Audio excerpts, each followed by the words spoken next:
किन्नर चुड़ैल। गोरखपुर नाम का एक गांव हुआ करता था। उस गांव में ज्यादा लोग नहीं रहते थे। उस गांव में एक गर्भवती विधवा औरत रहती थी। उस औरत का नाम कमला था। कमला अपने घर में अकेली रहती थी।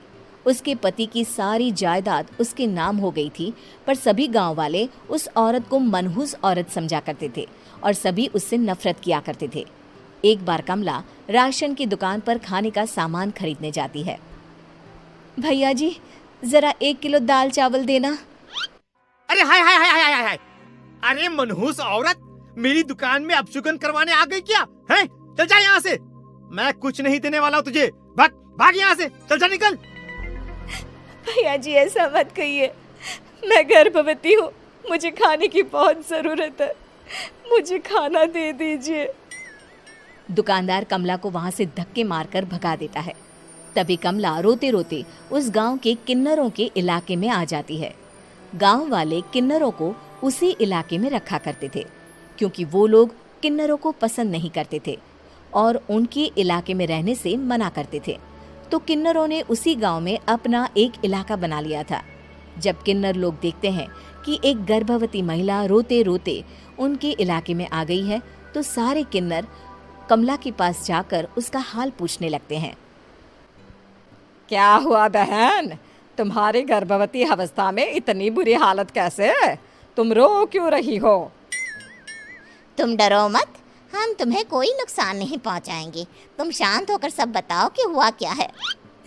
मैं कमला हूँ, मैं गांव के दूसरे इलाके से आई हूँ। 2 महीने पहले ही मेरे पति की मौत हुई है। मुझे गांव के लोग मनहूस मानते हैं, क्योंकि मैं विधवा हूँ और गर्भवती भी। वहाँ के लोग मुझे खाने के लिए कुछ बेचने के लिए भी तैयार नहीं, जिससे मेरा गुजारा नहीं हो रहा था। कोई बात नहीं कमला, हम तुम्हारा ख्याल रखेंगे। किन्नर लोग कमला को एक खाली घर में रहने के लिए जगह दे देते हैं और उसकी देखभाल भी करते हैं। कुछ ही महीने बाद कमला अपने बच्चे को जन्म देती है, पर अफसोस, कमला बच्चे को जन्म देते ही अपनी जान गंवा देती है। जब सब किन्नर बच्चे को देखते हैं तो बहुत खुश हो जाते हैं, क्योंकि वो बच्चा भी किन्नर ही था। कमला ने एक किन्नर बच्चे को जन्म दिया था।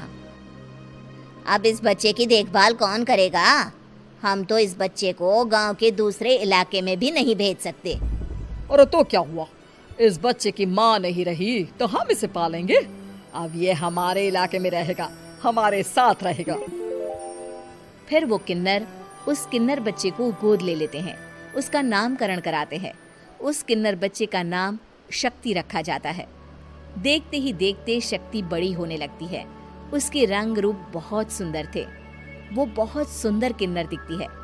एक दिन शक्ति एक किन्नर से पूछती है, माँ जी सुनिए ना, ये गांव के दूसरे इलाके में भी तो लोग रहते हैं, तो हम वहाँ क्यों नहीं जाते?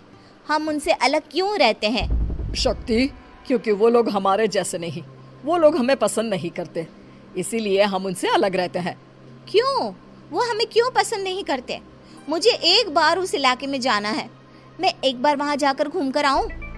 शक्ति, खबरदार, जो तू उस इलाके में कभी भी गई तो अपनी जान नहीं गंवाना चाहती तो उस इलाके में कभी कदम भी नहीं रखेगी, समझी? इतना कहकर वो किन्नर वहाँ से चली जाती है। शक्ति उस किन्नर की बात सुनकर बहुत रोती है। माँ जी, ऐसा कैसे कह सकती हैं? उन्होंने इतनी सी बात के लिए मुझे इतना डांटा। अब तो मैं उस इलाके में ज़रूर जाऊंगी। फिर एक दिन शक्ति गांव के दूसरे इलाके में चुपके से जाती है। ये लोग तो हमारे जैसे ही इंसान हैं, तो ये हमसे नफरत क्यों करते हैं? जब शक्ति उस इलाके में पहुंचती है तो गांव के सारे आदमी उसके रूप से मोहित हो जाते हैं। वो लोग ये अंदाज़ा नहीं लगा पाते कि वो किन्नर है। शक्ति की सुंदरता देखकर सारे गांव वाले उसकी तारीफ करने लगते हैं। तभी गांव का चक्कर लगाने गांव के जमींदार का बेटा हर्ष वहां पहुंचता है। हर्ष भी दिखने में बहुत सुंदर होता है। जब हर्ष ने शक्ति को देखा तो वो भी उससे मोहित हो गया, और जब शक्ति की नज़र हर्ष पर पड़ी तो वो हर्ष को देखकर मोहित हो गई। आपको पहले कभी इस गांव में देखा नहीं। इस गांव में आप नए हैं क्या? जी नहीं, वो मैं बस। तभी शक्ति बोलते बोलते रुक जाती है और मन में सोचने लगती है, अगर मैंने इनको बता दिया कि मैं दूसरे इलाके से आई हूँ तो वो समझ जाएंगे कि मैं किन्नर हूँ, इसलिए मुझे इनसे झूठ ही बोलना पड़ेगा। शक्ति हर्ष को कहती है, जी हाँ, मैं इस गांव में नई आई हूँ, यहाँ अकेली रहती हूँ। वैसे आप कौन है? आप भी इसी गांव में रहते हैं? जी हाँ, मैं इस गांव के जमींदार का बेटा हूँ। आपको किसी भी चीज की जरूरत पड़े तो आप मुझे बता देना, मुझे अच्छा लगेगा। ऐसे ही शक्ति और हर्ष एक दूसरे से रोज मिलने लगते। वो दोनों अपने प्यार का इजहार करने एक दूसरे से मिलने जाते हैं। तभी शक्ति का पीछा करते करते एक किन्नर वहां आ जाती है। शक्ति, मैं तुमसे बहुत प्यार करता हूँ। मैं तुमसे शादी करना चाहता हूँ। क्या तुम मुझसे शादी करोगी? हाँ हर्ष, मैं तुमसे शादी करूँगी, पर मैं तुमको अपने बारे में एक सच्चाई बताना चाहती हूँ जो मैंने तुमसे छुपा कर रखी है। तभी उनके बीच में ही वो किन्नर आ जाती है। शक्ति, तेरी हिम्मत कैसे हुई ऐसा करने की? वो किन्नर शक्ति को खींचकर गांव के जमींदार के पास ले जाती है। हर्ष भी वहां शक्ति को बचाने के लिए पहुंच जाता है। जमींदार शक्ति और हर्ष के प्यार के बारे में सुनकर गुस्से में आ जाता है और शक्ति को गांव के बाहर निकालने की सजा देता है। शक्ति ये बात सहन नहीं कर पाती और कुएं में कूदकर अपनी जान दे देती है। जमींदार हर्ष की शादी गांव की एक लड़की से करवा देता है, पर हर्ष इस शादी से खुश नहीं होता। शक्ति अपना बदला लेने के लिए मरने के बाद किन्नर चुड़ैल बन जाती है।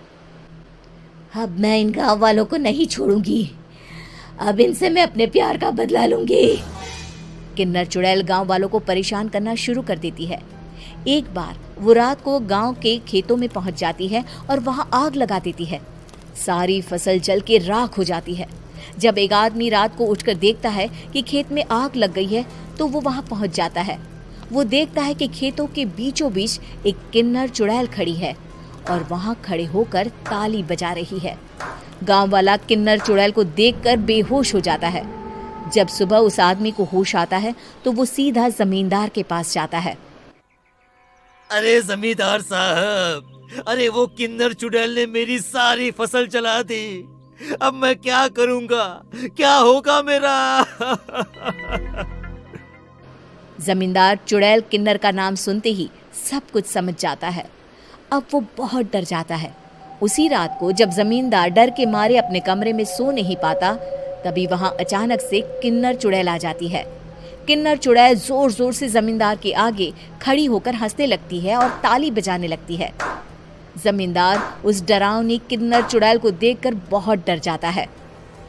तूने मेरे साथ बहुत बुरा किया, अब मैं तुझे जान से मार दूंगी। नहीं नहीं नहीं नहीं नहीं, मुझे माफ कर दो, मुझे मत मारो। मैं कभी ऐसा दोबारा नहीं करूंगा। अब तुम जो बोलोगी वही मैं करूंगा। ठीक है, मैं चाहती हूँ कि किन्नर इलाका गांव के इलाके से जुड़े और गांव का कोई भी आदमी किन्नर समाज से द्वेष ना करे, उससे नफरत ना करे, नहीं तो मैं सारे गांव को मार दूंगी। और तुम गांव में एक नया कानून बनाओ कि अगर किसी ने भी किन्नर समाज को हानि पहुंचाने की कोशिश भी करी या इनसे भेदभाव करने की भी कोशिश करी तो उनको कड़ी से कड़ी सजा मिलेगी। हाँ हाँ हाँ हाँ, मैं ऐसा ही करूंगा। तुम जो बोलोगी वो मैं करूंगा, पर मुझे जाने दो प्लीज। तब वो किन्नर चुड़ैल वहां से चली जाती है। गांव का जमींदार किन्नर चुड़ैल का कहा मानते हुए दोनों इलाकों को एक कर देता है और नया कानून भी लागू कर देता है।